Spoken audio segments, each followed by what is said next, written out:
السلام عليكم ومرحبا بكم في قناتكم قناة إبداعات ليبية. وصفتنا اليوم وصفة عين الجمل. طبعا اليوم درتها بس بطريقة مختلفة عن الطريقة المتعارف عليها، يعني العجينة مختلفة بماء العطر. وبعدين جتني فكرة إني نغير حتى التشكيلة، وغيرت التشكيلة وطلعت حلوة بصراحة. اللي هو حط من بدل ما ننقش زي قبل بالنقاشة ونديروها على شكل دمعة، لا، حطيت العجينة اللي هو في السيليكون، وبعدين مشيت على النقشات متاعت السيليكون، وطلعت حلوة وزينتها باللوز. يعني تقدري تحشيها وبعدين اللي هو تنقشيها بالنقاشة وتزينيها باللوز.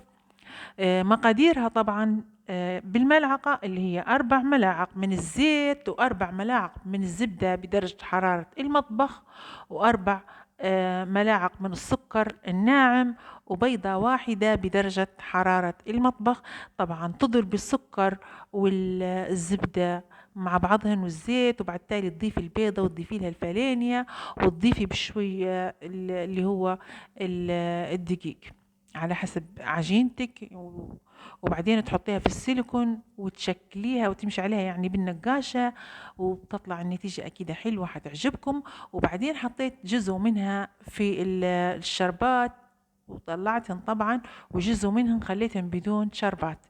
واللي يحب يعني بيدير بالشربات، واللي يحب بدون شربات. طبعا أنا بصراحة للأمانة كانت عندي بدون شربات أحلى. ونتمنى إنها تنال إعجابكم ورضاكم، وما تنسونا من اللايك والشير ودعاكم، ودمتم سالمين.